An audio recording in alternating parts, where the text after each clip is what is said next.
constantly shifting through the time-space continuum, Metron's three disciples observe the universe from the Mobius Couch.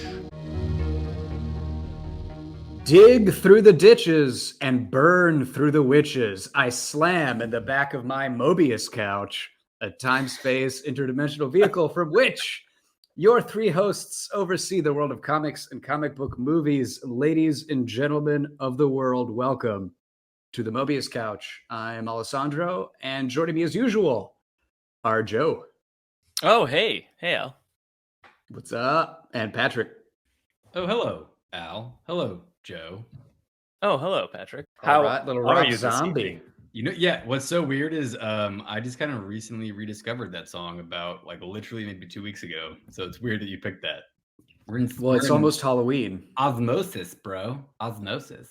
Speaking of Halloween, Oh, Halloween. we are here What are we tonight. talking about tonight? We are all gathered here in this solemn ceremony to discuss Jeph Loeb and Tim Sale's Batman: The Long Halloween, which was a limited run comic, 13 issues, 1996 to 1997, about Batman and the longest Halloween he's ever lived through.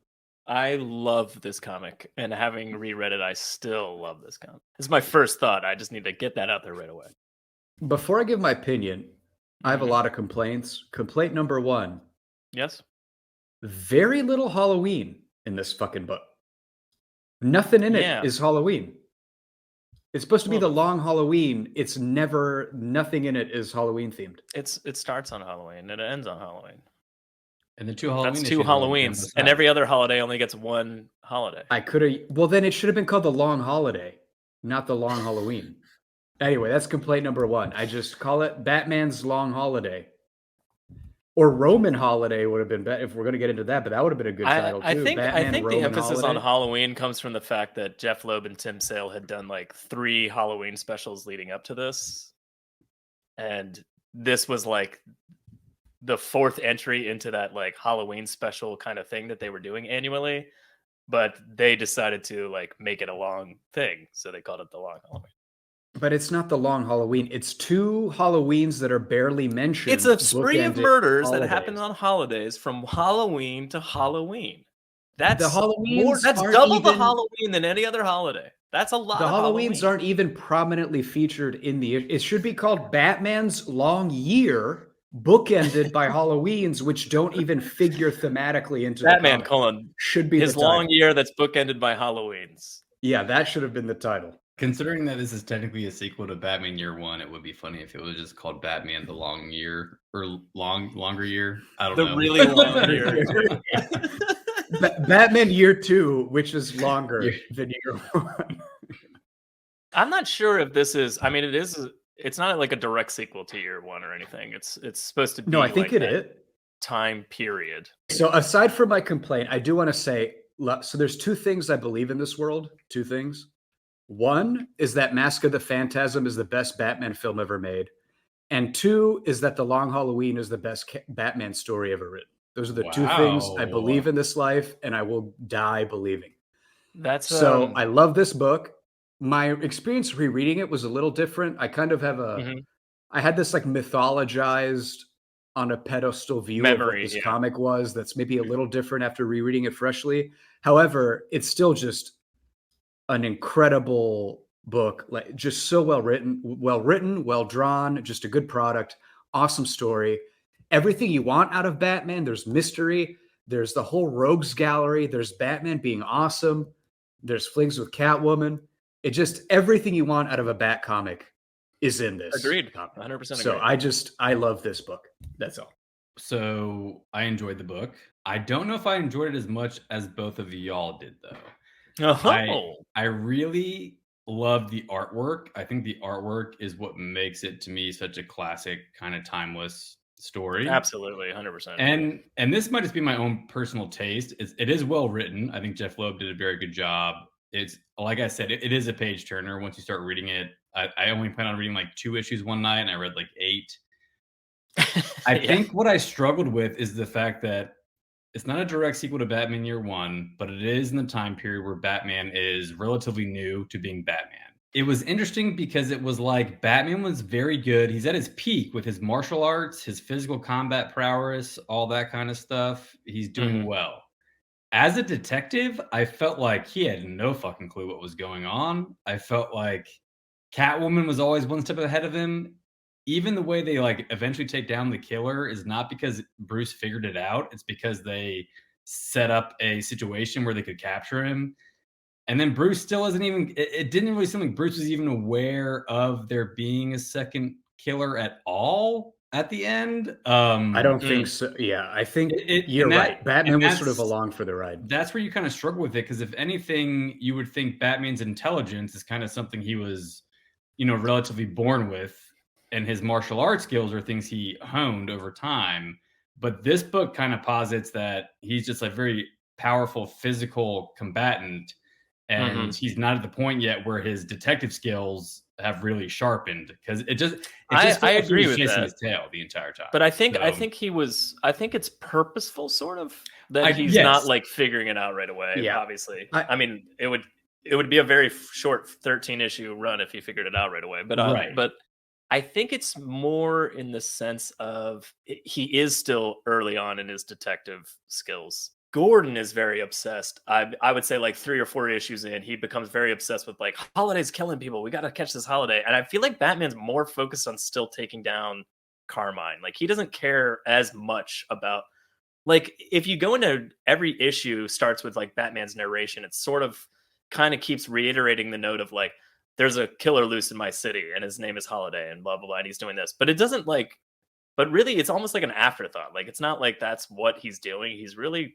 just trying to take down the crime family, and he's more concerned with like what the overarching like problem is with the city, and like the Holiday killer is just like a nuisance that he's having to deal with while trying to piece together like a valid reason to take down Carmine with Dent and Gordon. And I think Gordon is really the one that's like, we got to figure out who this is. And he's like, yeah, I care, but I'm really more focused on this other thing. But like, you know what I mean? Like, that's what I took away from it, sort of. Yeah. Well, another point I'd make, going back to, I don't know when we're going to release this episode, but one of the things we brought up with JLA is how, JLA Batman tends to be presented as this sort of almost omniscient, always prepared, 5 steps ahead, super genius. I've been here an hour. I've been studying you an hour. My Superman heart monitor worked. I'm a genius. That's like JLA Batman is almost a caricature of, because he's human and doesn't have powers, I think to make him stack up with these other gods, they just present him as, well, he's got a gadget for this, a plan for that. He's always ahead. But to me, that's a much less interesting character, because Batman should be human. That is his whole thing. He should fail sometimes. He should fail to see everything sometimes. Right? It's a more relatable and interesting character who is, like the reader, struggling with, well, who is this killer? And he is, to Joe's point, he's also trying to take down crime families. He's also dealing with Solomon Grundy in the sewers and Joker trying to poison the city. This is a man overwhelmed. And then also over the course of like, what is it? When does Poison Ivy grab him? Like Valentine's Day. He doesn't get out from under that until like Mother's Day. So it's like, that's like a full 2 months of the year. He was like, his mind he wasn't there, like kind of thing. But so I just mean it is human to be overwhelmed. And that's what makes Batman noble, is that even with countless enemies and countless problems, he continues to struggle against it and do what he can to save Gotham. Yeah. So I know, I understand your point, Patrick, of like, he doesn't seem like a great detective, which is a cool thing of Batman. But from like a character human side of it, I kind of like this Batman who's just like, at base, every night he's clocking in and doing everything he can to save Gotham. Right. And sometimes doesn't catch the killer right away. He's not always on his game, but it's just, he's bearing that cross. It's a very Nolan-esque Batman. He's just carrying that cross, doing his best. The Roman kind of brings this up at some point when they're having a conversation randomly. But he's just kind of like, they're killing all of my people, which I'm sure you're happy with. Maybe he kind of was, like maybe he's like, yeah, I'll deal with this murdery or this mystery killer as I'm going, but like my whole goal is to take you down. And if they're like slowly taking pieces of your army away, as much as I want to catch this killer, I don't also care that much, maybe. You know, I mean, like, not that Batman's like, kill them all, but like at the same time, like they're murdering people from the Carmine Falcone Empire, you know, like the Roman Empire, you know, kind of thing. So maybe he's concerned because he doesn't want people to die, but at the same time, I don't know. There's got to be at least a piece of him that's like, yeah, that couldn't have happened to a better guy, as Harvey Dent has said like 10 times in the book. Right. Yeah, and as a contrast to that, we also see, so when he brings Solomon Grundy his Thanksgiving dinner, that's honestly, for we don't really get many tender Batman moments. But yeah, I really for like him to go out of his way to like like bring a meal back to this, to bring the meal back to this poor zombie in a sewer. It's kind of, we don't typically see Batman be tender like that. So that was kind of nice. One little tidbit I wanted to bring up. So this was conceived as kind of a year one, not direct sequel, but as a follow-up to year one. It came out about 10 years after year one, exactly, because I think that was 87. The origin of the story about like Two-Face becoming Two-Face and all that was actually Mark Waid's idea. Apparently, Jeph Loeb and Mark Waid like were talking, and Mark Waid was like, yeah, I really want to write a Batman book about like Harvey Dent being a great DA and kind of losing his way and then having that turn him into Two-Face. So I thought that was kind of, because we've mentioned Waid again in a JLA context, but so Waid was sort of the genesis of this story. I don't know why he didn't get the gig. I guess Jeph Loeb got the gig and not him, but yeah, I just thought that was kind of an interesting trivia. Archie Goodwin is like a legendary DC editor, and he went to Loeb and not necessarily Tim Sale. I think actually both of them, but I mean, the idea was that he wanted them to do something like this, and he brought this idea to them and was like, I want this whole idea, and I love what you guys do with gangsters. And like Jeph Loeb literally wrote like in an intro something like we didn't really handle gangsters in our other Halloween things. I don't even know what he's talking about, but okay. And then like once the idea was set there, like they kind of ran with it. I don't know where Mark Waid really came into it, other than just going like, I sort of have this idea with Harvey Dent. But it was really Archie Goodwin, I think that was like the impetus of like this whole thought process. So that got them launched into this idea. Year one was kind of like, I think all they did was just kind of going to go like, hey, Miller, is it like, are you okay if we're playing in your sandbox, so to speak, with all these like gangster characters? And he was like, yeah, whatever. I did love that about this book, though, because one of the underlying themes or what have you is that this is the period in Gotham where the traditional mob families are losing control and the freakish supervillains are gaining control. And exactly. I mean, that's, and it was, so that was a very interesting concept to me. I really like the tidbits, Patty, on top of what you're kind of saying, but like the tidbits in the story where Roman starts, like he hires the Riddler, he hires Poison Ivy, and like, and then Sophia, like his daughter kind of figures that out and goes like, you're hiring all these freaks, like we're not supposed to work with them. And it's like, kind of like he's, I don't know, breaking the rules, so to speak, as like, and like starting to like work with the crazy people to like, to stop what's happening, kind of thing. His sister gets an interesting dynamic in the story too. That's kind of subtle. It was subtle until the very end, and I was like, oh, because I think his sister confronts him, Falcone's sister, about hiring like Poison Ivy and Scarecrow, etc., saying they're freaks and things like that. And then I was like, oh, that's interesting that like the mob families don't like these supervillains, which makes sense. And at the very end, when they're destabilizing, and at the very end, when it turns out that it's, you know, Falcone, is it Falcone? It's the Roman, with an that his son has actually become one of these freaks. That was all very interesting. Total side topic though, like I mentioned this on the text thread. I was rereading Long Halloween today. So Carmine's nickname is the Roman. The other mob boss is Maroni, and my brain cannot distinguish. My brain wants to attach the Roman nickname to Maroni, and it was very because that makes sense. He's the boss. Sal the Boss Maroni is. It was. I could not. It took a lot of more mental willpower. I actually love all the gangster names. This is really, but it's really great. I agree with Patrick because Carmine is actually the boss. He's the biggest family head, so he should be the boss. But he's the Roman, And then Maroni and Roman are like almost whatever. It's not anagrams. Well, he's another word of like Sal the Boss Maroni the is same like letters second in charge of Gotham City because that's like the second family in Gotham. No, I get that. I just mean to Patrick's point. So he's still Maroni the boss. should be the Roman, and Carmine should be the boss. Like the nickname. Or who knows where they get their neck. So basically the only things I want to touch upon on the first issue. I know we're not going issue by issue, but like this whole thing starts on the fact that Batman, Dent, Harvey Dent, and Jim Gordon like kind of make a pact to bring down the Roman. And that's sort of the whole impetus of the story is like the three of them we're going to work together while Batman's working like outside of the lines. Jim representing the police and Harvey Dent representing the DA's office is going to like work together to bring down the Carmine the Roman Falcone.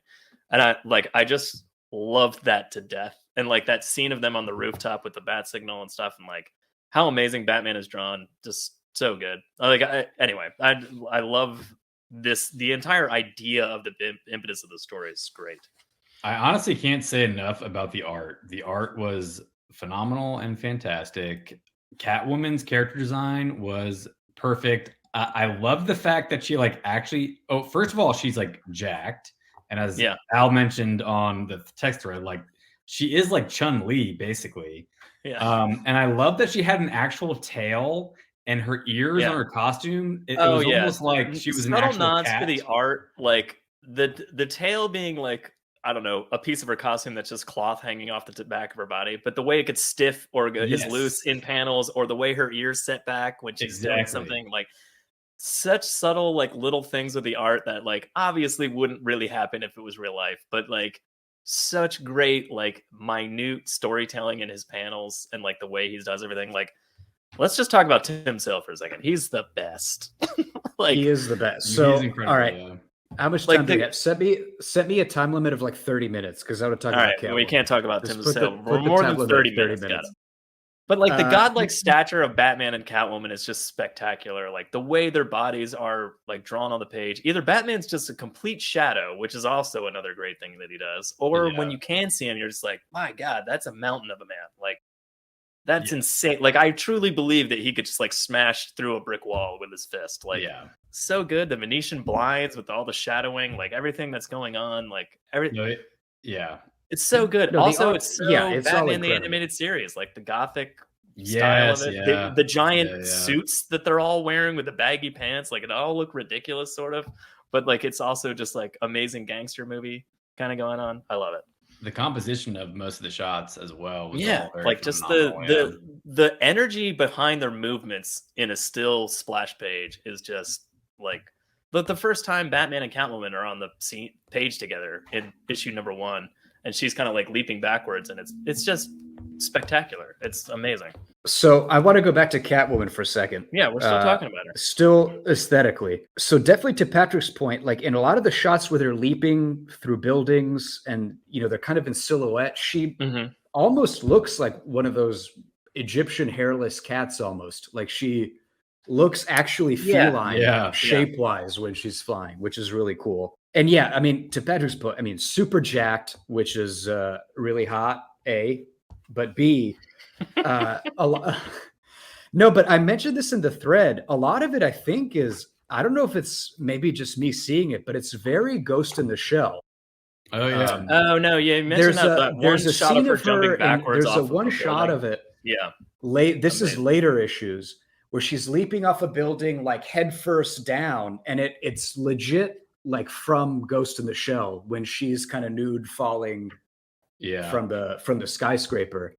And same in that last scene in Ghost in the Shell or the climax scene where she's finding the tank and like she's trying to rip the if you watch the anime, it's like an iconic image, but she's trying to rip the top off the tank and like her musculature and her muscles ripping out.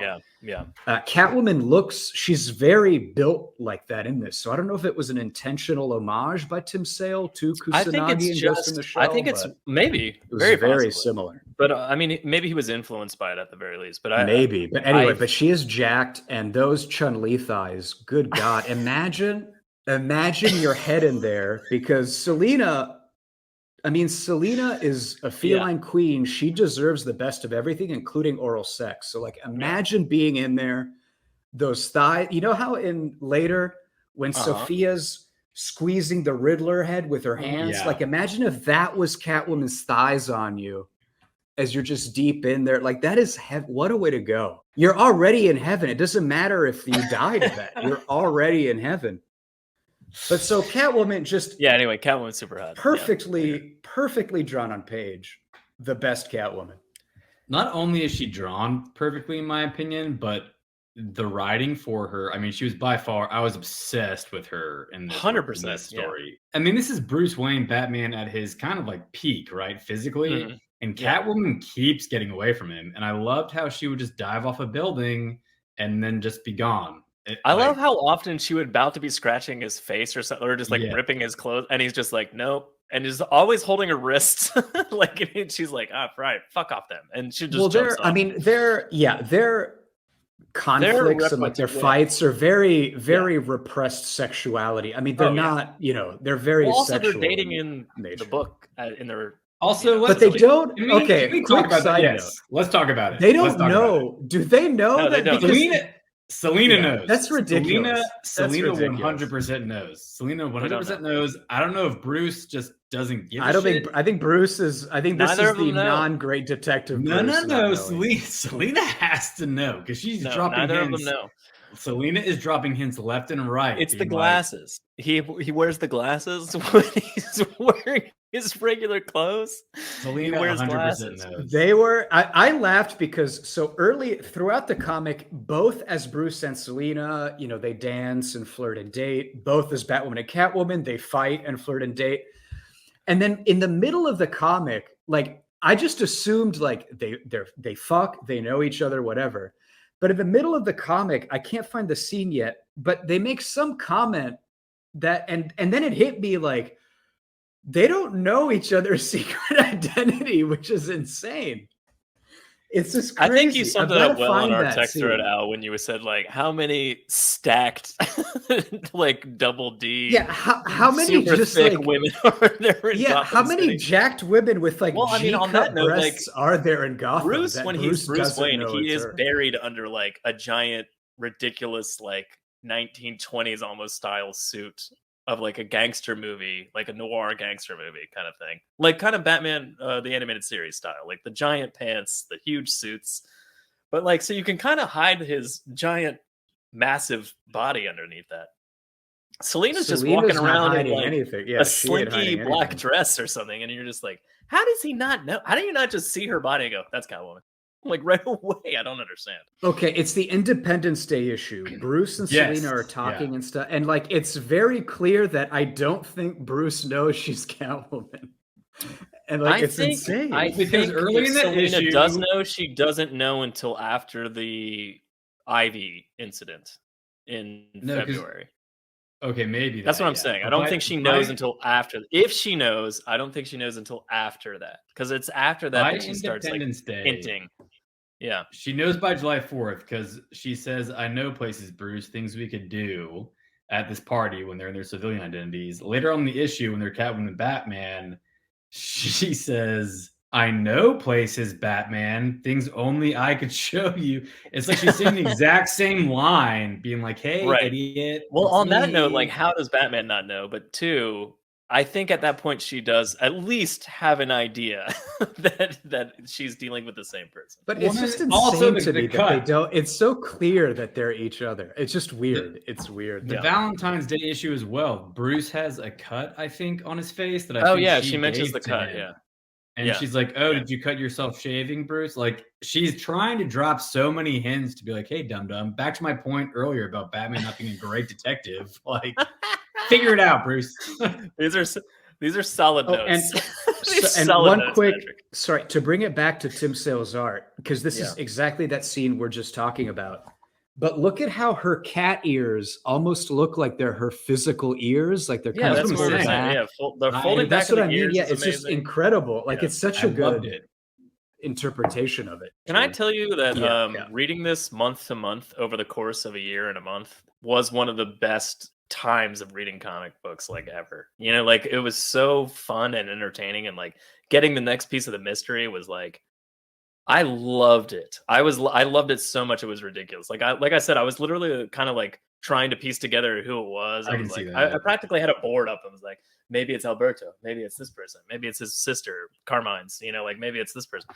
It was crazy. Like it's so good. Like I can see how coming out month to month, how it could be very suspenseful. Yeah, and then you're kind of like every month you're like, oh, I got like a slight other clue, and then like the way he draws Holiday's hands in the book, like it's very ambiguous and it's zoomed in, so you can't tell if it's a man's hand or a woman's hand, and sometimes it looks a little bigger than the last time, and you're like, wait a minute, is it multiple people? Like that was an idea that happened like early on, and I granted that is the case, but like. For most of the murders, it's Gilda. Spoilers for a 20-year-old. Oh yeah, spoiler alert. We're gonna hit spoilers. But like, you know, like you kind of go like, oh shit, maybe it's this person or maybe it's that person. Like you're constantly trying to figure it out. Like it was so fun. Well, another thing it did well. I mean, so all right, let's get more into like the true Batman murder mystery for the reader, is what I'm saying, is like what made it so. Also, what made it so fun. It wasn't just like, oh, Batman can't figure it out. Like we don't know either. So like the point, like as it went along, like it's so fun to see like what's the next holiday going to be, like who's going to guest star as the villain. Like it was such a fun like idea that had never been done before, and it was so interesting. Set in the great time period for Batman too. Like just early on, it's all raw and new. Well, the cool thing, I mean, you brought up the guest stars. The other fun thing is you get all the Rogues Gallery is all here. You have Joker, Riddler, Poison Ivy, you know, Mad Hatter, Scarecrow. You get like a nice kind of Batman's Rogue Gallery to have fun with. So that's the other cool thing. We get to see Two-Face get made. I loved I loved at the very, very, very end when all the Rogues Gallery is kind of in there. It's randomly Penguin's there, and I'm like, you weren't in here. I was just thinking the same thing. Yeah, but Two-Face literally walked through Arkham flipping coins, going like, all right, you're out, you're not, you're out, kind of thing. And I loved that too. Like that's a fun way of gathering. Well, I know earlier you mentioned the animated series. Mm-hmm. The cool thing about the animated series or one thing I liked about the series, and I understand that my experience is not everyone else's experience, so maybe other people hated this about the series, but what I liked about it is that a lot of the episodes were not about Batman. Like they were about the villain or the victim, and Batman was sort of, I mean, there were some episodes where he legit like just came in right at the end as like a Deus Ex Machina to put Killer Croc in jail, but the episode was really about Killer Croc with circus freaks doing what? I probably can't say freak. Circus performers. No, I think they call them freaks in that episode. You can't. I'm a heterosexual white man. I can't say anything anymore in this America, right? In Biden's America, I can't say anything anymore. So let's call them circus performers to keep everybody happy. All right. No. That was sarcasm. Oh, that was sarcasm. I want to make that clear to our listeners. Was it? Would love to make it clear to our listeners. For our listeners out there, me and Patty have mentioned how we also can't tell when Al is being sarcastic. I just want to let the listeners know I am a liberal, basically communist, left-leaning person. Or is that sarcasm? We don't know. We'll never know. Sarcasm. No, that part was genuine. The sarcasm was the white people can't say anything anymore because white people can say a lot. I'm pretty sure they can still say a lot. I'm pretty sure you've literally done nothing to consolidate which side of anything. Okay. Well, anyway, trust me, sarcasm was the Republican shit. The Democrat stuff I'm fine with.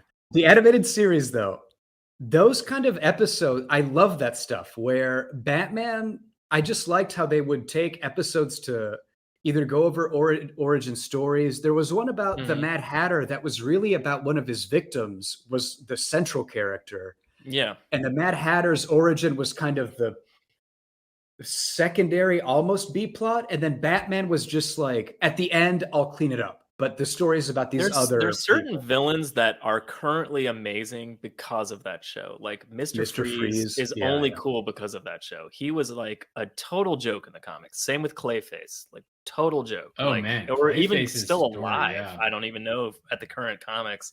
he was even around anymore, or they were on like, this is Clayface version 4, and they had like changed that character so many times over the years. But like Batman animated series made that character like amazing and cool and like grounded and real. And even though he was a clay monster, he was grounded and real and had feelings, and you empathized with him. Anyway, fantastic show, but this book does the same thing, I guess, is what we're trying to say. Yeah, that's what I mean, the book's a little, Batman's a little more central in the book than, I guess, what I'm but also, well, it pulls from that, like, these characters are amazing and, you know, elemental in their, like, in the way that they're drawn and written. And definitely, you know? And the kind of through line plot is Harvey's descent into becoming Two-Face. Right. I mean, like, as the murders happen, Harvey's like I said it earlier, but he mentions at least more than once, like, couldn't have happened to a better guy, like, as somebody got murdered by Holiday.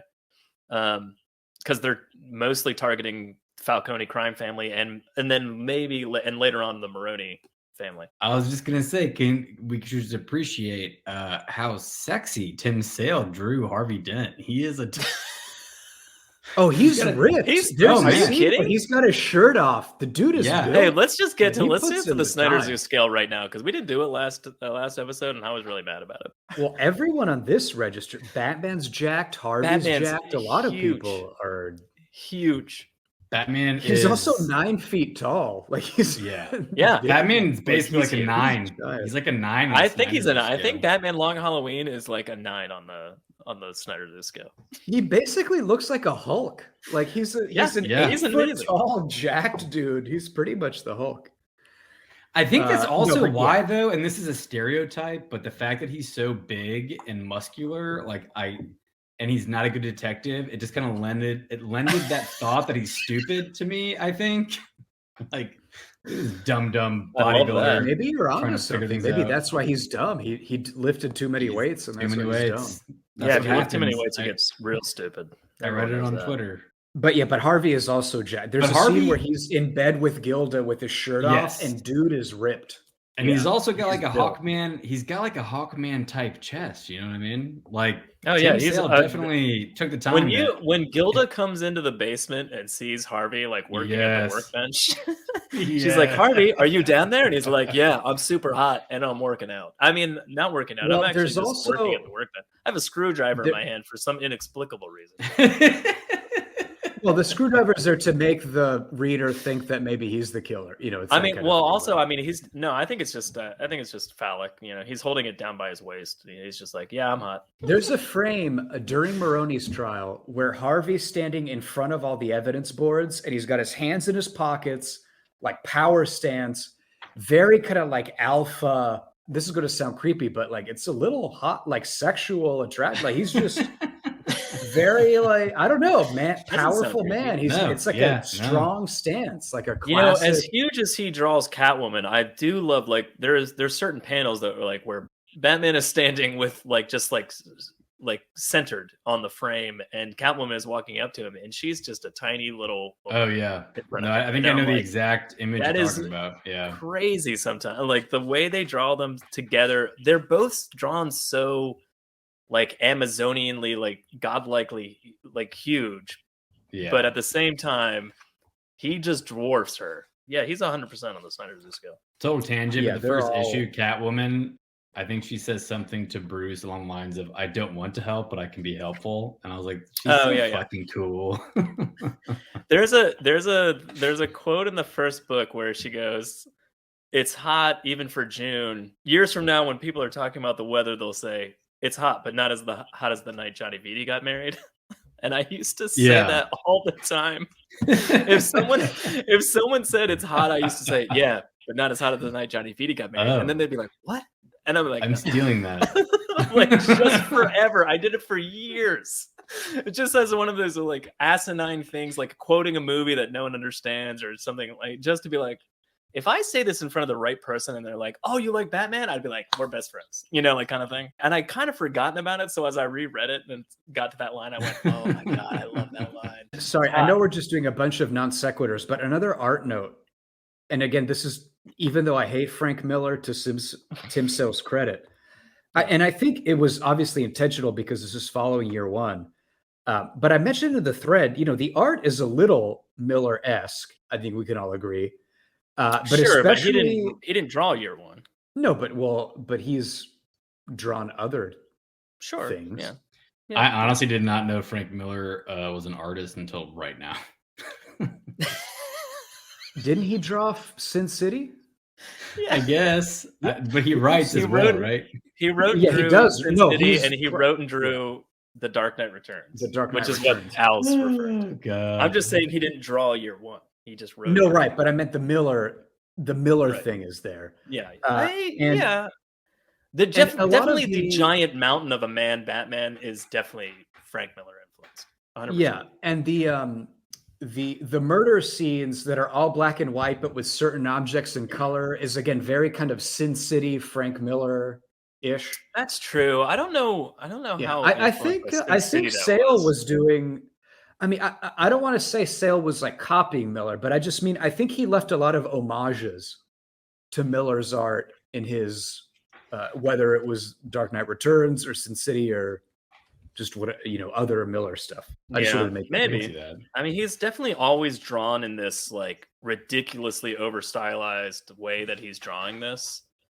Like that's nothing new to Tim Sale, but yeah, I mean, there's a very good chance that he was influenced by Frank Miller's artwork from Dark Knight or maybe Sin City as well. Issue 3 is the Christmas issue, and that's when Joker shows up. And I absolutely love the character design of Joker. His exaggerated jawline and smile was terrifying. But do you guys think Tim Sale based his character design off Jack Skellington from Night Before Christmas? Because he's got those Langley arms and legs, and that's like question. Like he's Joker's. He's very like terrifying. Stick like. Takeaway from Joker is more of the enormously long teeth that meet the enormously long teeth coming up and down from the bottom of his mouth. Like it's crazy. That to me reminded more of like Spawn shit. Yeah, that too. Like the evil clowns and all that kind of stuff. I think there's one panel where Joker is almost kind of like positioned as if he was Spider-Man squatting, kind of. Yeah, it's the first panel, Patty. It's like right when you open the Christmas issue, he's sitting cross-legged, but you're looking at him from behind, but his knees are like coming way up to his shoulders, and he's like sitting on a. You know what I mean? Like his elbows are out, his limbs are super long and thin. Like I can see the Jack Skellington. I never picked and the up fact that it's the long Halloween and then it's Christmas and Joker is kind of Batman's most iconic. Yeah, he's very spindly and like his limbs are just giant sticks that are like reaching up and bending in half. And then he's got this whole monologue going because Joker's pissed that Holiday is like stealing the spotlight from him. So he's got this monologue going, and then it cuts to a bigger like view of where he is, and he's got this family tied up with Christmas lights, and he's robbing their house with the Grinch, and that was absolutely frightening. I know, and the best part is all he does is steal their presents. Yeah, he just leaves. He doesn't kill them. Doing, yeah. He just steals their presents and leaves. Yeah, I don't know. To me, the art is more. I just went Joker right to like Violator and Spawn and that kind of thing. With Joker's I didn't pick up on the Spawn stuff at all. I don't know, maybe I'm not a big Spawn reader, but at the same time, like I guess I just look at it as almost a caricature of the Joker. You know what I mean? Like so just for me it was just an iconic extrapolation of like a real person that could be the Joker, kind of thing. In this true sense of the way Tim Sale draws everybody, really. Still with the Rogues Gallery. Yeah. Calendar Man's a sassy little fucker, isn't he? Yeah. Oh yeah, I loved him. His facial expressions they just like slay people. He's just judgmental. Always judgmental. The thing is so Calendar Man knows. Okay, and that's like a thing that's been said. I don't think he does. I think he doesn't know. He's just lying. How could he possibly know? Right, that doesn't make sense. 100% knows. He 100%. But I don't understand how he could not like physiologically know what information is he getting. Did you not just read the special? Cube? They literally just like said that like he knew the whole time. But how could he? Is he getting news in his glass cube? How could he possibly know who the killer is? I mean, are you kidding? Arkham Asylum is like a revolving door of like people escaping and getting shit into the inmates that aren't supposed to be getting stuff. I think he was just I think he was just playing people. I think he had no fucking clue, but he's just like, oh, I know. I actually, honestly, I clue. prefer the idea that he has no fucking clue and he's just fucking with them. I love that much more than him. How does he even know who Alberto Falcone is? Like, does he even know who that human being is? How could he have known? Or I felt like they Harvey originally Dent's went to wife, him Gilda, for like an insight into like holiday-based crimes, and then it ended up being like more of a like, how do you tell us who it is? And he's like, I don't fucking know. I was just telling you that there's a lot of holidays in February. I'm just saying, look out. Also, at the end, he and Holiday are in cells across from each other talking about murders, but like Holiday didn't do the murders he took credit for. Was that in the book, your version? Yeah. That's a cutscene. That's Holiday obviously had no fucking clue because he's talking to Alberto as if he were the Holiday killer, even though he lied. So let's bring up Alberto is one of the Holiday killers. But he didn't do all of it. He took credit for all of them. Zero. He took credit for all of them. He took credit for all of them, but I think he faked his own. I think the fact that Calendar Man keeps swapping the pronouns out with he did it, she did it, makes me think that he does know Hilda or Gilda. Is it Hilda? Gilda? How does he know who Gilda is? She's not Harvey Dent. Harvey Dent is the one that put him in prison. I can see there being. I mean, I get your point. It doesn't make any sense, but it does seem like he is aware of it, which makes it more infuriating that Batman doesn't really stop to think for 2 seconds. Also, Batman is in fucking Harvey's basement. I know that he thinks Harvey's the killer, but did he not stop for 1 fucking second to be like, maybe it's the other person with access to this basement with all the incriminating evidence in it? That's misogyny, Pat. He just couldn't imagine that little Gilda had the power to become a killer because he's a male supremacist. To clarify, Alberto only killed Maroni. He didn't kill anybody else. That's all Gilda and Dent. That's what I couldn't figure out if Dent. No, he faked. Well, and he faked his own death. I mean, no, he was shot, but didn't die. He was shot by Gilda. Gilda did that, or no? I think Harvey did that one. Wait, what? I thought Alberto faked his death. No, that went right over my head. He was actually shot by either Harvey. No, either Harvey shot him, or he shot himself to fake his death, and then he killed the coroner to cover up that. Later. He did kill the he killed the coroner to cover up the fact he was alive. But Gilda did the first Halloween murder, the Thanksgiving murder, and the Christmas murder. I don't think she did the New Year's hit on Alberto. So that was either Harvey tried to do it and failed, or Alberto faked. Harvey did it and failed. No, I don't think Alberto faked his death. I was convinced Alberto faked his own death. So I think Alberto didn't die and took that opportunity to hide. Yeah, we look like more. No, I than think Batman no. I think it's kind of what you're supposed to be a little bit confused about it. Because I came out of this thinking Harvey as Harvey never killed it. He was still innocent as Harvey until he became Two-Face. He definitely helped. And then he cracked. It could be Alberto was because they established that Alberto's fed up with not being allowed to participate in the crime family. So I could see how he would fake his own death and then do this, kill the coroner, cover it all up. But then there's also the whole bit with Harvey coming home that night and his hair is drenched, he's wet. Yeah, she even references that later. He in her mind was continuing on where she left off. So she did. Well, either way, we could agree. And he did New Year's, but Alberto didn't die. I don't think Alberto resurfaces really as a killer until the very end. Just at the end, yeah. But either way, I mean, fucking Gilda did most of it. It was 100%. Yeah, she did most of it. That horrible bitch killed most of those people. I mean, she just wanted more time. I'm sorry. I'm okay. I'm sorry, woke police. I can't call a murderer a bitch. I'm sorry. Can I not say that anymore? Laughing. I was just enjoying it. Why? Okay. So also sarcasm. Wait, was that sarcasm? Yes, it was sarcasm. Although Gilda. Wait, was you saying it's sarcasm? Sarcasm? No. Sarcasm was me. The woke police comment was sarcasm. Gilda is a bitch, though. She's a murderer. We can agree on that. Al, she's a psycho bitch, not just a bitch. Oh yeah, she's definitely a psycho. Oh yeah, she's definitely.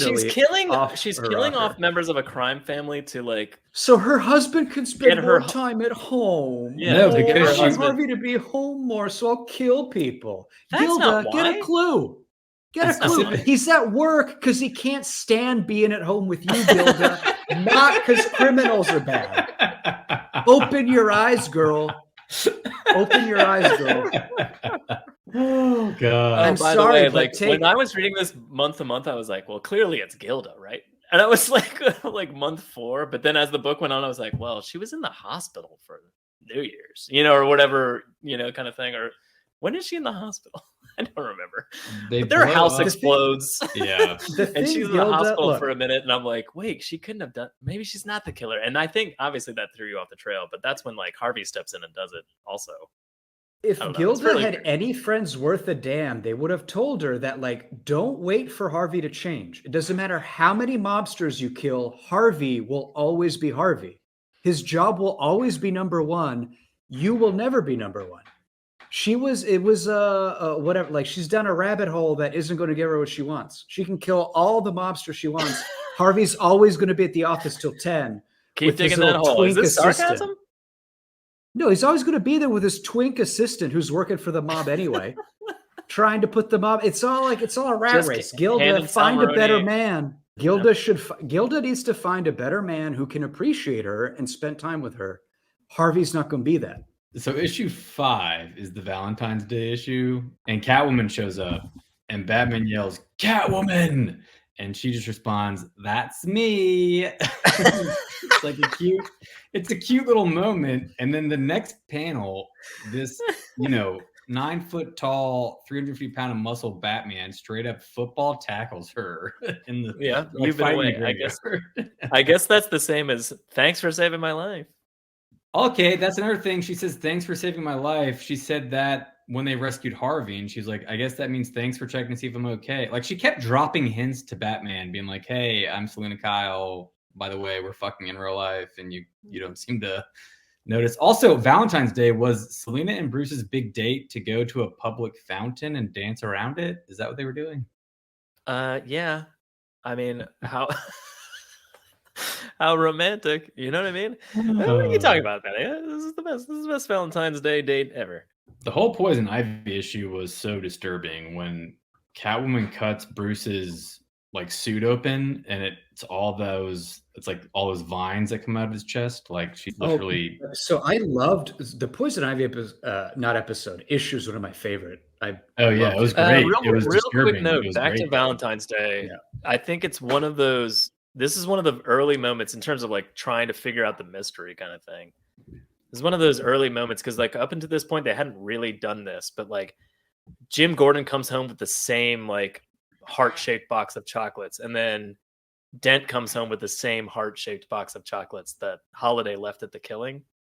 And it's like one of those things of like, oh man, you're really like, because like that was one of the things people were zeroing in on, like what it was, maybe it was this object from this place or like kind of thing to try to figure out who it was.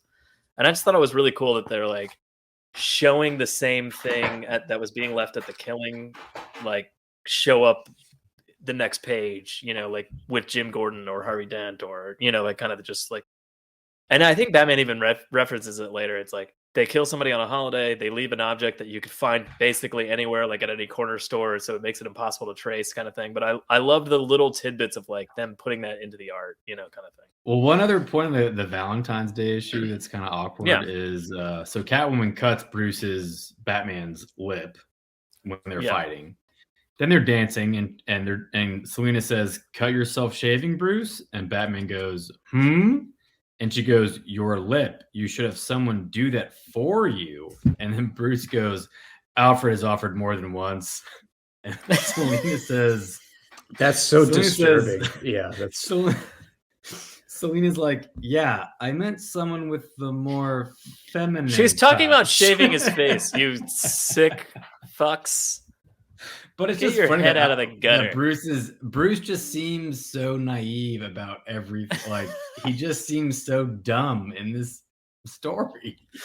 Well, because he's about business, he's about business, and she's trying to tempt him away from justice. But he'll have none of it. Back to the Poison Ivy, and I know we've talked a lot about Tim Sale's art, and we're just saying more about it. But there's a scene where Poison Ivy has Bruce in her thrall at his home, like when Catwoman comes to save him. But some of the composition there in those frames there's one where she's at one end of the table, enveloped in green, and it's arching over her across this giant table to Bruce. Stuff like that is just Tim Sale. You're doing God's work. It's spectacular. I mean, the next page, the splash page of Catwoman like jumping down over the table. One of my favorite images from this entire book, I think. Yeah, again, not that Poison Ivy's like, I think they've elevated her power level in current comics, but the fact that she's like legit terrified. Yeah, because she can tap into the green like swamp. Honestly, she can now. But here's the thing, though. This book, again, like Batman the Animated Series, kind of, or sort of took from that maybe a little bit. But like, this is one of the first times Poison Ivy like did that kind of thing, like this thoroughly. You know, like this well, I guess I would say. Like, you know, I mean, she was a plant-based dumb villain before this, and then after this, you're like, oh shit, she can. That whole beat like take over Bruce. Because it's the establishing shot of Wayne Manor, and you see Catwoman's hand kind of like in the corner, and then it's that beautiful shot of Bruce and Ivy at that giant dining room table, which reminded me a lot of the original Batman movie with Michael Keaton. When I was gonna say, Dale. How's the soup is what my comment was gonna be. But the next, can you pass the salt? And then he gets up and he walks all the way to the other side. That one. But then the next panel is Ivy. She says, "Do you feel a draft?"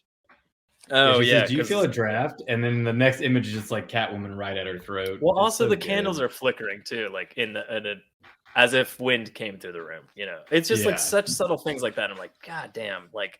But it just makes Catwoman feel like she's this. I mean, she's not a metahuman, but you almost feel like she does have this magical, mystical speed, at least. Also, her protection over him indicates that she knows Bruce is Batman. Like, which again, I don't think it does, because Selina the human is into Bruce, so Catwoman would still be into Bruce, whether she knows he's Batman or not. Yeah, but the way that she comes storming in to protect Bruce Wayne is the way Catwoman would come storming in to protect Batman. And I think it's like... But maybe it's just the way she would storm in to protect I don't think Bruce so, because I think post Valentine's Day, she knows. I think the cut on the I think she knows. I think Bruce is a moron and somehow doesn't know. Well, and to the other point you made, Patrick, about a reference to the 89 Batman movie when they were eating at the table. One thing I'd forgotten is, I mean, so much of the modern Batman movies, the Nolan trilogy, and even The Batman is just direct from this and Year One, I guess. Taken right out of it. I mean, The Dark Knight has so much out of this. Like the Batman Gordon Dent triumvirate taking down organized crime is in The Dark Knight, burning the mob. Even though the Joker burns the mob money in the movie, Batman and Gordon do it in this, but still, like, burning the mob's pile of money is from this. There's so much influence. The Catwoman ties to Carmine the Roman Falcone definitely in the current The Batman movie is taken from this book, I think. It was more Year One, I think. Year One and I don't know. I mean, like, I think this is this book where Catwoman is like genuinely like hunting down Roman and constantly like on his shit like all the time. When Batman's like, "Why are you always here?" Whenever I'm like talking to him, like that's why she is, right? Because she thinks they know. Obviously, they don't spell that out in this book. Right, not at all. She has the nose. She's got the Falcone nose, like Carmine and Sophia Mannish Sophia has. That's true. Jesus, we haven't talked about Sophia Giganta yet. Falcone. Another woman whose thighs I'd like to have my head between. Sophia.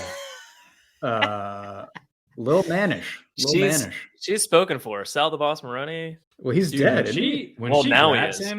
When she grabs him through the bars and kisses him, that was one of the most aggressive kisses I've ever seen. Dude, that's the only way.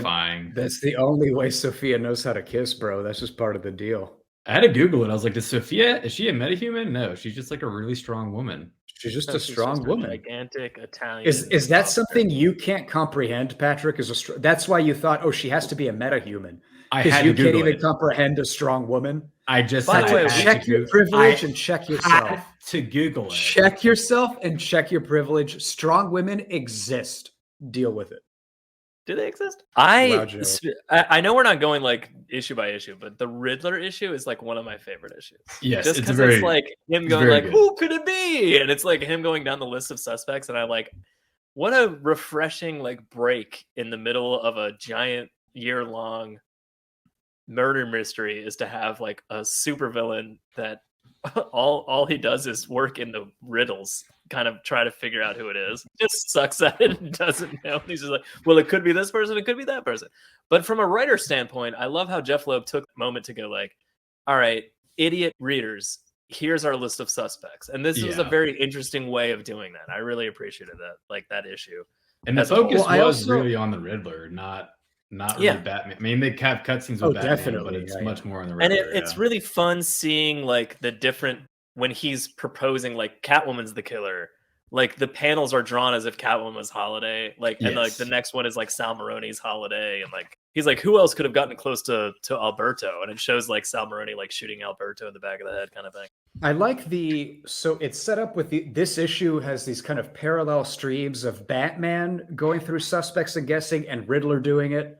Mm-hmm. And they're both kind of like not really getting any. I just kind of liked the parallels between Batman doing his research, Riddler doing it, and like both these men trying to get to the truth, and like neither one really. I think getting there. I mean, back to kind of what Patty was saying earlier about Bruce not being the best detective and stuff. Like, it seems to me like he sort of suspects Harvey the entire time, and I think that's why he can't. Yeah. One, come to the proper conclusion, but two, like, he doesn't want to find out it's Harvey. He actively is trying to like not pretend like it's not Harvey. He like wants to believe in Harvey Dent. He wants to think he's the White Knight, so to speak, from Dark Knight, kind of thing. But like, like he wants Harvey to be like the savior for Gotham City and take down Carmine the Roman Falcone. So he's constantly like, it's got to be Harvey, but also maybe it's not, and I hope it's not. So I think that's another reason why he like quote unquote lets it go on so long, kind of thing. Well, so going back to that idea, I think an interesting angle on that too is maybe part of Batman wants Harvey to be the killer so that Batman gets to be the savior of Gotham and not Harvey. Maybe there's a little competitive, I'm Gotham's savior. I don't know, man. This DA is actually a fallen. Truly believes Harvey Dent is like Gotham's savior. I don't think I mean, he says it. It's like the first line of the book is "I believe in Harvey Dent." Well, I don't, because from the other end, Harvey jails Bruce. Like they both have this weird competitive. I need to be the savior, and they're weirdly focused on taking each other out, while they're also like Harvey tries to jail Bruce. Batman thinks Harvey might be the killer, so they're weirdly working together, but also working against each other. I think it's kind of like a masculine alpha, like I want to be the savior, so something must be wrong with this other guy. I'm the one who has. I think there's a little bit of that going on, kind of subtextually in the comic. That's not for Jim Gordon. Old Jim's just loyal and good to a fault, but there's other Jim was somehow like, well, Jim's a beta. He's a textbook beta, but he was just like annoyingly. I know that he's kind of the heart and soul of the Batman brand, but he was so annoyingly righteous in this but this story. It just, he almost didn't have a personality outside of being the moral compass of the story. I think the point of that is being that the two other people that he joined like a little pact with is one, Batman, a vigilante already, and he already has to rein him in because he doesn't work within the boundaries of the law. And then two, I think he's seeing that Harvey Dent is like going off the rails a little bit too, and is like, oh my god. So I think his role the entire book is like really just reining them both in to kind of get what they all want. Which you're right is sort of boring in the grand scheme of things, but also stays true to his character. Also, yeah, that's a good point. I didn't think about it when I was reading it. It just seemed to, especially when Harvey's almost blown up with his wife. And someone's got to be the straight man. Patty, it just seemed like Jim was like, cut the guy some slack. Going back to the Riddler episode, a few points I wanted to make. So one, I also just thought it was really awesome that like a Gotham crime boss who's like an issue of a comic book or the issue, whatever. But a Gotham crime boss who says, I got to find out who a killer is. So he just says, I guess I'll hire the Riddler. Like, why not? Yeah. Maybe he can figure it out. I mean, I kind of thought that was funny. If you can't figure something out and it's been like 5 months, like, I don't know, maybe look for a weird perspective that you don't hire the Riddler. It's really smart. Outside the box, man. The magic happens outside your comfort zone. Yeah, and then the other point I wanted to make is when the killer threatens Riddler, he has a little handgun, or he or she, we don't know who the killer is, whether it's a he or she or a they, we don't know. But it's a handgun he holds up. But then the last kind of shot of the Riddler against the wall, it's like a firing line machine gun of bullet holes all over his body. All right, so I have an interesting note about this. How does that happen? Well, obviously Tim Sale took some liberties there, and to make it visually interesting. The point being is that they later on reference that many times, and they constantly say that the killer shot 22 shots at the Riddler, which would have meant with a pistol that they reloaded like 5 times, with that little 22. But also on top of that, I literally there's took more than 22. There's way more than 22. It's like 50. There are more than 22 bullet holes. I'm like, and which is fine, but it's like one of those things where like you're trying to pour over the artwork and it's a murder mystery to see like where the inconsistencies are, and they're reporting that it's 22 bullets. You're like, oh my god, is it Harvey Dent's in on it? Like kind of thing. I'm like, come on, guys, rein it in. I know what Tim Sale was doing there. I get it. At the same time, I need accuracy if I'm going to solve this crime. Well, that whole I gotta be able to trust the panels. That whole beat confused me because when they're done talking to the Riddler, well, first note, when Sofia Falcone Gigante is crushing the Riddler's head, that's fantastic. It's Patrick. I'm sorry, Patrick. It's Gigante. It's Gigante. No. Gigante. Sofia Falcone Gigante. There we go. That's you got it. It was confusing to me because Carmine tells Sophia to take Riddler out the side exit, and then he says something about come back right away. And it almost implies that he knows someone's in the alley waiting to kill the Riddler or not kill the Riddler. It made it seem like Carmine That's funny because my interpretation was he didn't want her to kill him. So he was like, you come back right away without killing Riddler. No, she took her out the side entrance so no one would know that he's working with the Riddler. Dummies. Second of all, my implication was that it was Sophia was the killer. He thought Sophia was the killer. No, just that Sophia was not that the Roman thought anything. He just wanted Riddler to go out the sideways so he wasn't seen working with the Riddler, period. But why come back right away? That's what I mean, Patrick. I think he was telling her, don't kill him in the alleyway, come back. Yeah. He was just saying, take him to the alleyway and then come right back. Don't kill him. Don't be seen with him, period. Don't be seen. Don't let the Riddler be connected to our crime family in any way. Yeah, because if they saw Sophia and Riddler together in an alley, the gossip that would come out the next day. Oh, well, no, because he doesn't want to. We've talked about it already. The crime families don't want to work with the freaks. Like that's a thing. That's all. That's what it's because everyone would think Sophia and Riddler were dating, dummy. Oh, is that in an alleyway together? Everyone would think they're together. By the way, I mean we've talked about Tim Sale a lot, but Jeph Loeb, like short, concise, to the point. I loved the writing; it's fantastic the entire time. The only thing that I would have to say, and I bring this up because we were talking about Sophia, but like one of the things that bothered me on a reread, only because I binge read the entire thing like very quickly, but like the reintroductions of every single character the exact same way every single time by the end was getting exhausting. Like it would be like Sofia Falcone Gigante, Carmine the Roman quotations, Falcone's daughter, Gotham City's untouchable crime lord. Like, and they would write that like every time she came back onto a scene in the next issue. So like every time you saw Sophia in the next issue, it would say that same thing over and over and over again. And by the end of the book, you're like, oh my God, I know who Sophia is. Like, Jesus Christ, like, stop telling me. That being said, as it comes out to month, like, I remember appreciating that back in the day. It's just a different form of reading it when you're reading it straight through. You're like, oh God, this is exhausting. Well, to your point, concise writing. Because we recently read Grant Morrison's JLA stuff, which was around, I think it was 97, around the same time. Completely not concise. Yeah. No, but that's what I mean. Like that was so on the other end of the spectrum, super wordy, long set, like this very is explicitly dialogue, very stating minimal, everything. like narration. And this is more cinematic. Yeah, this is much more cinematic, crisp dialogue. So just a big contract. Well, and not just Morrison. Like I said, a lot of 90s comics. The only negative takeaway to the writing, I would say, is that they're reintroducing the characters every issue. So when you're reading it front to back, it's exhausting. But when you're reading it one issue a month, it's not exhausting at all. You're just getting reintroduced to a character.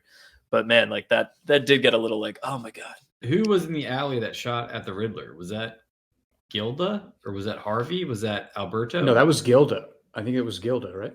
Because I thought Gilda stopped her bit after the Christmas killings, because I thought at that point she thought Harvey had she'd passed the baton to Harvey basically.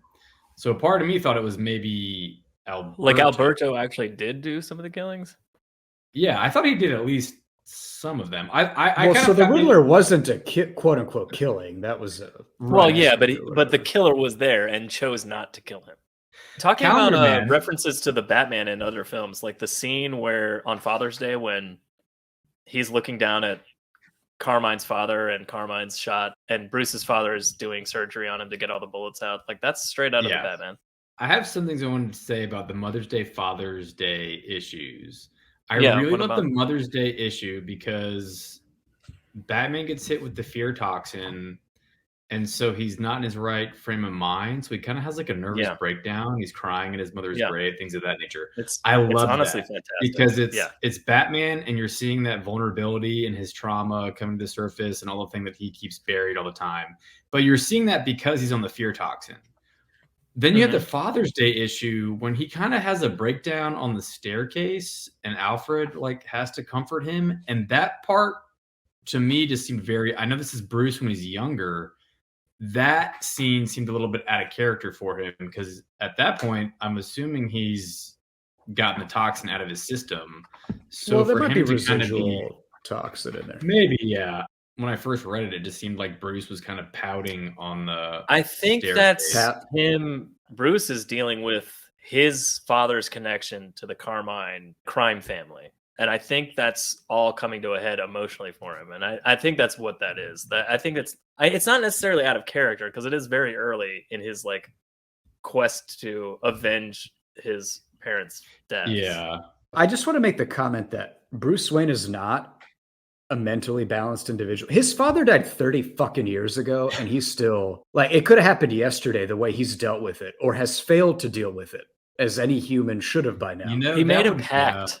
I think Bruce Wayne's pact to become Batman has really kind of become a dam in the healing process that has kind of stunted the. Yeah, sure, but he did that when he was 8. That he should have processed by now as a 35-year-old man. That's true. He was also groomed. He was weirdly groomed by Alfred to be who knows fucking what. Yeah, Alfred. I can't explain why. I can't put into words, but Alfred creeped the shit out of me. He is creepy, he's creepy in a lot of Batman stuff, but this specifically, he is. The way he interacted with the cops about Bruce and stuff was really unsettling. Yeah, he's just like, he's not in. Okay, maybe he's in. I don't know. It's a big but just the way his attitude towards like who Bruce is and who he is it's very sort of weird. I think it might also be how he's being drawn. I think it's how he's being drawn because honestly, I don't get that out of how he's being written in any way. I don't. But especially going back to Patrick's earlier comment about how Catwoman's like, "Hey Bruce, let's fuck," and he's just like, "No, Alfred's the one who fucks me." I don't know. Alfred's the one who offered to shave his face. I was paraphrasing, but. Things like that are very unsettling. In the Mother's Day issue, I know what Jeph Loeb was trying to do. He was trying to establish that Bruce feels guilty for his parents being robbed and killed in Murder Alley. I think that's where they were killed. Because he made his mother dress up like a whore with those pearls. Yes, he insisted. All right, I want to make this comment. What little boy tells his mother, Oh, wear those pearls for me, Mom. What the fuck? They were going to the movies. That's weird. Why do you think that's so weird? This is Mommy, please, everything Mommy, I just said about how weird. You've got to wear the about pearls. how weird Alfred and Bruce's relationship Please was. wear the pearls. Pales. All of that pales in comparison to how fucking weird it is for a little boy to say, "Mother, wear those pearls I like." What the fuck? Who does that? It's really not weird. It's super weird. No, it's not. weird. Dude, listen, it is weird. Listen, grown men that don't have children. I have a child, multiple of them, and my daughter comes into my room and goes, "You should wear this," and I'm like, "Nah, thanks, kid." But all the time, it's not strange. They just become fascinated with something that's in your closet, and they want you to put it on. Joe, you say that. I promise. Sorry. So you say that now, Joe. When your son is 8 years old and he tells Lauren, "Mommy, wear those pearls I like," you're going to say like, "Oh no, this is weird. They were right." Okay, now that I hear it and realize this is 8? How old is he? Or whatever his parents died. 6, 7, 8? I don't know. He's in that range, 6, 7, 8. I've never gone to my mom's room and be like, "Mother, you must wear this necklace tonight. It's going to be so delightful. It's lovely." I can imagine. We're going to the theater. What if she was like getting dressed and goes like, "Bruce, do you want the pearls or should I wear this diamond necklace?" He's like, "Pearls." Like that could have been like the beginning and end of it. It could have just been like, "I like the pearls." I think she was putting on sweats. She was putting on a Gotham U hoodie and sweats because we're going to the theater. They were going and to the then movies. Bruce waltzed in, was like, "Mom, put on your black cocktail dress and your pearls." To Nolan's credit, the fact that they went to the opera does make more sense. They didn't. They went to the Zorro movie. No, I know. In classic story, I'm saying to Nolan's credit, the fact that they went to the opera was probably better. Sure.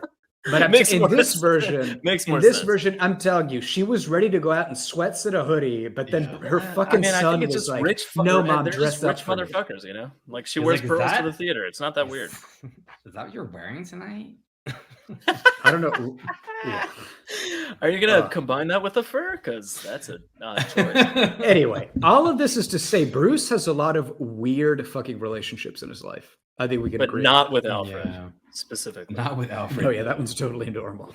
By the way, the Father's Day issue, Gilda comes down into the basement again. She's like, "Hey, how was your visit with your father?" Like talking to Harvey. And I just love how he's like, "Still crazy as ever. He gave me something though." Like he's just like in the dark holding a coin. Like a fucking nut. I mean, talking about Bruce being crazy. Before the acid hit Harvey's face, he has lost his mind.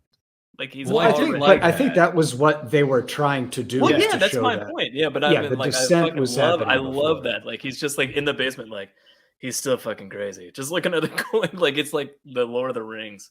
My precious. I mean, I obviously immediately thought that he visited him in like a mental institution or something because it kind of just implies that. I think he did. So you're like, oh, it wasn't just because he's missing half his face. Yeah, mental illness runs in his family, I believe. Yeah. Also, I wanted to jot it down every time it happened, but I didn't because I'm an idiot. But like Harvey references like double and two and like the number 2. Oh, it's throughout, like throughout the comic. Yeah. Like, well, then I think like every other page, he's like, "Well, that's like 2 times the blah blah blah." Like, he'll just like constantly throw that up. And the calendar man says he's a Gemini at one point. Yeah, that's true. Yeah, and then on top of that, Also, Calendar Man definitely Silence the Lambs. He's kind of a combination of 100%. Buffalo Bill. Because this image, he's kind of like. It's almost like he's putting lipstick on. Would you fuck me? I'd fuck me. Yeah, exactly. Yeah. I love how they handle Calendar Man throughout this. I know we haven't really touched on him a whole lot, but he's wonderfully written and illustrated. What was what was his what Calendar Man's thing was also that he would murder on dates? What was his thing? No, he just did holiday themed crimes. This is handling these characters way more seriously, so I don't know what the implication is, but like the actual Calendar Man, it was not like he's the Joker and fucking killing people left and right. Like he just did like, it's April Fool's Day, I'm gonna do an April Fool's Day crime. Like I think he literally ran around with pages of the calendar like stapled to his body. He's like fucking nutcase. Well, he does. Anyway. So in the follow-up Long Halloween specials or whatever from a few years ago, he has a cult following of people. Yeah, so that's I think that, like I said, I think they handle him way more yeah. seriously and more interestingly in this to make him make sense. You know, like, but previously he was never handled this well. He might have murdered people on the calendars. I don't know. He's not. He wasn't specifically a murderer. It just seems the crimes that he committed always had a relationship to the day that they were committed on. No, well, I was just gonna say he's like a metahuman. On Wikipedia, it says his abilities is one of them is ages and rejuvenates according to the season. I don't know what the fuck that means. So he does like every year a Benjamin Button yearly thing. He just he Benjamin Buttons it. No, but reverse. He just he's like like he's like a little baby at the beginning of the year. No, I'm kidding. I think he's just like younger and then like ages throughout the year. So like as they see him, and his like eyes are getting baggy.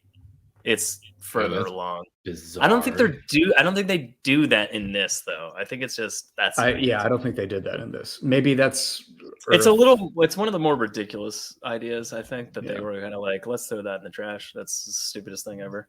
So Wikipedia says I made a mistake going after Bruce Wayne. Why tell me? I just wanted you to know I make mistakes. I try not to make them twice. What the fuck did they go after Bruce Wayne for exactly? I couldn't figure that out. It's because of the Ivy shit. Like he was keeping the Roman out of the bank system, like to be able to launder his money. They and framed then, like, when him, Ivy basically. took over Bruce, he like signed off on a bunch of shit that made him like implicated him in the crime family, like he was connected to them. But it just didn't seem like I think Harvey was like, "That's the connection." And then Harvey's assistant, who was in the pocket of the mob, kind of like tipped Harvey kind of was like, that, look, there's the paper trail or whatever, kind of thing. It just seemed like that was a very weak case. Is that why Harvey said that was a mistake, or he like truly believes Bruce Wayne's innocent? I think he believes he's innocent, but also in a very two-faced sort of way. It's a flip of a coin. I think he's like, it could be interpreted as he actually thinks Bruce Wayne's innocent, but he also references like rich people and the mob being able to buy off judges and juries and like not ever get sent. So like he talks about that a lot too. So like I don't know. I just don't think he honestly I don't think he cares whether Bruce is I think he was just after the mob either way. I don't think he gives a shit either way. Does this pass the Bechdel test? No. Al, sing your jingle. Does this pass the Bechdel test? The Bechdel test. The Bechdel test. Does this pass the Bechdel test? The answer is probably no. The answer is definitely no. This one doesn't. It doesn't. There's one scene that I can think of where Gilda is talking to Barbara, Jim Gordon's wife. But again, they do is talk about Harvey. They're talking about husbands. They're just talking about husbands. That one also count. It doesn't count. Really doesn't. This, unfortunately, although I mean, Catwoman is a cool. There are like cool female characters in it, but it doesn't pass the Bechdel test. Sure, but on that note, though, I think it passes the Makamori test. I think Gilda has this fantastically interesting character arc from Gilda does, weird beaten down wife to or like just depressed to like. Maybe. Lots of things going on emotionally there to reveal that she's a murderer. But she also her role is so small. I don't know if she really counts. Is it small? I think it's big. It's her. She's present in like in almost every issue. 10 panels total in the 13 issues. I disagree. Also, you don't need a lot of panels in a comic book to have a clear character arc. I mean, Catwoman and Sofia Falcone Gigante. They exchange about 7 words, and they're not directly talking about a man. But it's during a fight with men in the room, right? Yeah, I don't know if they're really... Well, a dead man, does that count? I don't know. I mean, does that... Yeah, we've discussed this before. Did y'all notice that Sophia, her name is sometimes spelled S-O-P-H-I-A, and then sometimes it's spelled S-O-F-I-A? Did that happen? I thought that it happened a few times. Yeah. I thought it was crazy. But Catwoman's sad when she falls out the building because it's her half sister, probably, right? Yeah, I think so. Yeah, that's why they're both so muscular. They must get. Were you guys confused by the coroner's murder? I told you I'm skimming this shit. I don't even remember what was going on. I wasn't really sure who was being murdered each holiday. It didn't really seem to. I was like, they'll figure it out later. I'll figure this out. I guess because I binged it. Joe, you read these issue by issue, so you have the memories of trying to piece the mystery together. Yeah, Al just binged this shit, so it was kind of like I think both of us didn't really pay attention to the details probably as much as you did. What do you think about Gilda finding the gun on his workbench? Do you like? Was it literally just him being Holiday, or do you think he like literally brought evidence home?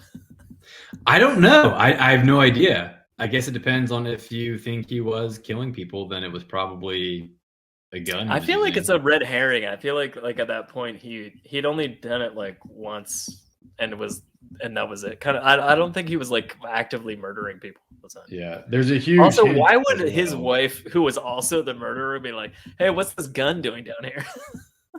Well, I think she's trying to bond. Be like, we're both I think she was. killers. I think she was kind of going like, "Hey, are you also killing people?"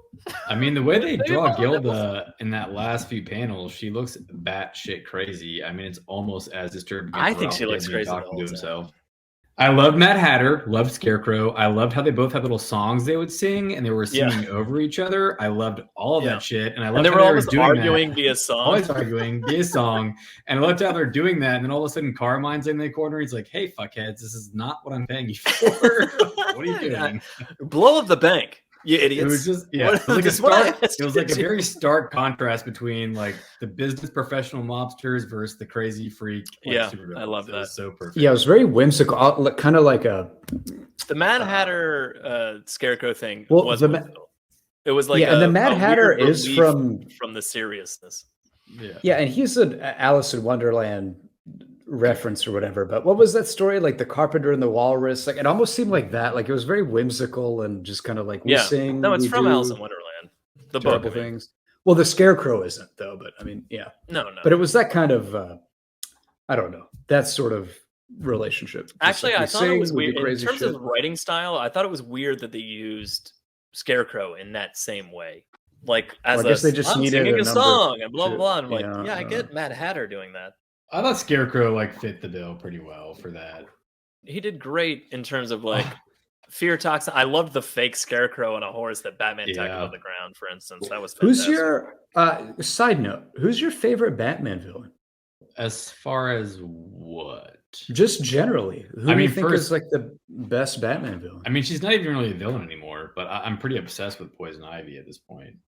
Yeah, no, she's pretty great. I liked Ra's al Ghul a lot too. Ra's al Ghul is fantastic. I weirdly thought from the animated series, but I weirdly thought Mad Hatter was kind of an interesting villain. Yeah. Oh, he was in the series. You know what was such a waste was Jason Todd. I felt like they brought him back and made him a true villain and never redeemed his character into becoming a hero again. I think he could have been. That would have been interesting. Yeah. The Red Hood was like a fantastic villain, and I think they redeemed him, quote unquote, way too early. But in a stupid way as well. Honestly, but you're right. I mean, the idea of sort of a Batman trained, anti-Batman is kind of interesting to have as a villain. Yeah. Anyway, I think who's your favorite villain? Might actually be Two-Face. Weirdly pertinent to this book. I love Two-Face. I really do. Like the whole idea. He does have the dumb gimmick like everyone else, but he also has like this weird history with knowing Bruce before he was a villain and then like turning into a villain. And like there's that weird dynamic there of like he always wants to redeem this man. Yeah. So there's always like he always holds back sort of. I love the fact that he's not. I mean, he is crazy, but like not as crazy as the other crazies. Like I like the methodical. Well, he's more. He's more organized crime. Yeah, he's way more organized in his. Well, Penguin is too, I guess, but I mean, those two are. Yeah. And I really like. I love the whole. I don't know, Jekyll and Hyde aspect of who he is, and he's like a horror villain to me. Like he's up there. Mr. Freeze or Two-Face, but I think Two-Face edges him out. I love Mr. Freeze, but like Two-Face edges him out. My wife's in a coma and I must save her. But I just Mr. Freeze. Again, the animated series, like the cold delivery of those lines, like the way he talks, like he's so emotionless, like that aspect of that character was done so I talk in a very cold way because I must save my wife, and my head is in a tube because I must always be cold. But yeah, that's Mr. Freeze. He's not a villain. He's just you were doing Mr. Freeze. I thought you were just trying to save his wife. I wanted to talk about Carmine the Roman Falcone. This says on a whole. Like, what do you think about him? He's generic. He's a generic like Godfather mobster. He's reductive. Okay, well, there's an with interesting Patrick note in on our that. thread where you were like, "Why? What about this thing where she scratches Sophia?" And I was like, "Yeah, that's because she scratched Carmine." And you were like, "What?" And I was like, "Yeah, there's cat scratches on his face the entire time." Well, I knew that, but they were already there when this story starts, so I didn't. I mean, she does it, but like it's off panel, which I love. Well, she gets to the end and she scratched a bunch of people in the end of year one, and like basically she walks up to Carmine and goes like, and he's just passed out on the ground. Okay, well, I'm circling all the way back to issue 2 with Solomon Grundy. Wow. Solomon Grundy has fought Born Superman. on a Monday. Born on a Monday, whatever. He's fought I really Superman. wanted to say born on a Monday too. I agree with that. Did you say he fucked Superman? He probably could if he wanted to. That's my point. His power levels are like off the scale, and Batman punches him in the face and breaks his nose. I don't know how that happened. Solomon Grundy in the cartoons and other things, he's widely overpowered. He's not that like in the comics. He fights like Green Lantern and Superman. Yeah, that's what I'm saying. Like this is handling him in a more like Batman related way that's like way more grounded and real, and he's just like this huge monster thing that lives underground. Like it's not like he's like tearing buildings down, kind of strength. Do people know that he lives underground though? Like I think the whole point of this being like a year one kind of scenario is that it's more of like a Killer Croc type thing where he's just like this like urban legend wives tale thing that's like in the sewers that no one ever actually sees. He never like comes above ground and robs a bank or anything. Like he's just there and exists. Okay, so moving on from Solomon Grundy, my other point is Batman, multiple times throughout the story, Batman references the fact that Catwoman has 9 lives. And by issue 12, I was like, does he actually think she has 9 lives? Like, I don't. I'm going to give him the benefit of the doubt. I think he just meant that figuratively. No, I hope so. He just joked. But my point is like, he's so far from like the really smart 10 steps ahead Batman that you're used to seeing. Like, there's a point.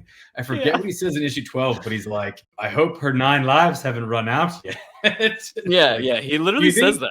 It's like, do you think every time she dies of a building, she like hits the ground and breaks her neck? Yeah, he's like, wait, that was number 8. She doesn't have much more time. There's no way someone can dive backwards off of a chimney with me standing on it and survive.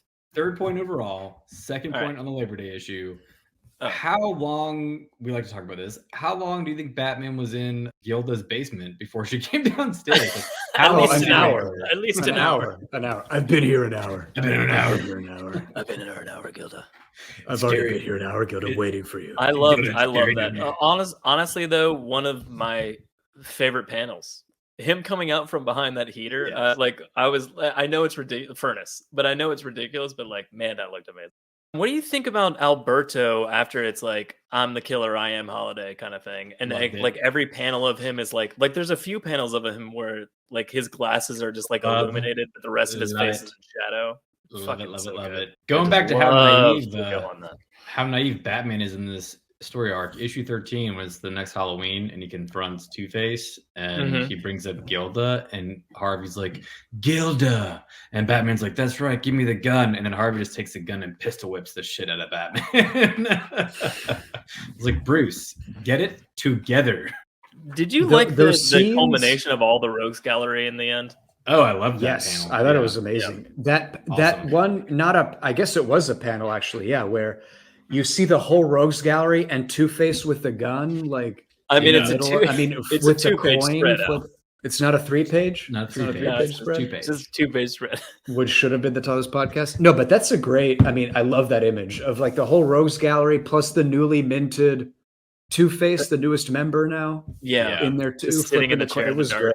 It was kind of saying like Gotham now belongs to the freaks, pretty much. Yeah, this is the official end of this is the transition from the old school mobsters into the new. Which again is another criminals. they are kind of illustrating that throughout, but like it is a very purposeful point of this book is to like transition away from like this is the ultimate last gasp of the crime families in Gotham, like kind of thing. So they do sort of achieve their pact at the beginning. They kind of like they do take down the crime family, even though that's not what ultimately is really the goal. Or I mean, it was the goal, but it's not like ultimately like what the way they wanted it to happen, so to speak. They replaced. But I mean, it does kind of work out that way. Also, I love back to Bruce being a total idiot in this story arc. Harvey, when they capture him, he keeps saying there's 2 Halloween killers, and Gordon's like, "What do you think he meant by that?" And Batman's more or less like, "Probably, it's probably nothing. Case closed." Like Harvey basically turns himself in at that point. He's like, "I did it. You know, I killed Carmine. We caught Alberto. Like, we did it. I killed Vernon, who fucked me over." And he just turns on the bat signal, and they all like have a conversation while he's Two-Face, just on the top of the building, like, "Well, we'll get you help." And he's like, "You're the ones that are gonna need help." And you're just like, "Okay, Jesus Christ." Just like, but at the same time, it's weird. It's weirdly awesome, like end to the entire thing. It's like the 3 of them sitting on the top. Of the it's good framing that like the 3 of them are there at the end. And I think again it just speaks to the fact that Harvey is 2 people. Like he is an insane killer, but also the former DA is still sort of in there. So he is that. Seriously, there's this one page has like so many 2s. He goes, "Arrest me, Jimbo," and he goes, "We'll see how the law and order handle Harvey Dent. 1 second." He literally says 1 second, god damn it. And then after that he goes, "You both know, don't you? There were 2 holiday killers." And Gordon's like, "What?" Like he has no idea. When Two-Face pistol whips Batman, he says, "Nice try." To add insult to injury to Bruce, after he pistol whips Batman and gets away, he murders someone else. So if Batman has been a little bit more on top of it. But also, this is primarily Harvey Dent's story. This isn't a story about Batman being awesome and winning. Mm-hmm. This is a story about Harvey Dent. So Batman needs to kind of take a few L's. Based on Gilda's scene at the end, I would say I don't think Alberto did almost any of the killings. I'm convinced Alberto only faked his own death, and that's the only thing he did. I don't think he faked his own death. I think he just conveniently didn't die, and then decided to fake his own death. Must have at least killed the coroner. That he had to have done. Oh no, that what he did. Yeah, he did do the coroner. Sorry. I think he killed the coroner, and then I think he later on killed. Obviously he killed Sal Maroni because it was revealed that it was him at that point. I did want to make the point when Batman's fighting Joker in the New Year's Eve issue, and they're fighting on the plane, and Batman's cape gets stuck in the propeller. Obviously you think of Edna Mode from Incredibles, and I wonder if someone who was on that movie read this and was like, "Hey, what if we made this a bit?" 100%. Anyone that worked on the Incredibles obviously loves comics. And I don't understand that reference. I think there's what? I don't understand that reference. You don't know who Edna Mode is from The Incredibles? Did you just get broken out of an ice block? Have you? I've never seen The Incredibles. What? That's a whole other animal. Jesus Christ, Al. One other point: when Scarecrow breaks out of prison, Batman, I guess, figures it out, and he rips the bars off the window. Those are fake metal bars, right? They're not real metal that he pulled. No, he just tears them out. I think he's that strong, right? Is he? Is that what happened? No, I mean it's insane. No, yes, it is insane. The implication is that Scarecrow's so skinny he just like fit through the bars, and all he needed was a giant straw rope tied to the outside. And then Batman would just went and ripped out metal bars. Yeah, I think he just ripped the bars out. Wow. Okay, I thought Scarecrow broke out. A more realistic version of that is that Scarecrow somehow got out and like replaced the metal bars to look like he hadn't got. Yeah, that's what I thought. And Batman was like, "Oh, this is held in with clay." I guess that makes sense that he broke Solomon Grundy's nose. Then, now that I think about it, I think Batman: The Long Halloween. How do you feel? So I loved it. I definitely recommend it. It should have been titled something else because it has nothing to do with Halloween. Disagree, but go on. Yeah. But it's great. Like again, we've already been over this, but great writing, great art. It's just a good Batman story. It's got all the rogues villains, a cool origin for Two-Face. It's just a good book. And we mentioned it too, but super fast read, very engaging, quick read. You go through 4 or 5 issues like that. Yeah. It's a like fun Patty read. Sat down to only read one. I was like, I'm just going to read one tonight. And I read like 4. Yeah. One of my favorite, if not my favorite, as Al said earlier, but one of my favorite Batman stories ever. Fantastically written, fantastically drawn. Loved every second of it. Still love it to this day. Rereading it this many years later still holds up. Highly recommend The Long Halloween. I also recommend it. I know I was shitting on Bruce a lot. I think it's just important to keep in mind that this is a young Batman trying to figure things out. Catwoman is phenomenal. The artwork, I can't say enough about it. It's so fantastic. And I think because his art is so good, that's why Jeph Loeb is able to be so succinct in his storytelling and his dialogue, because so much is conveyed through the composition of the images and the characters' expressions, things of that nature. So yeah, I 100% recommend it, even though it's not going to be the Batman that you're used to. This is very much a Batman Begins type Bruce Wayne. All right, boys, I think we did it. We did it, you guys. Okay. Goodbye, listeners. Bye. Good journey.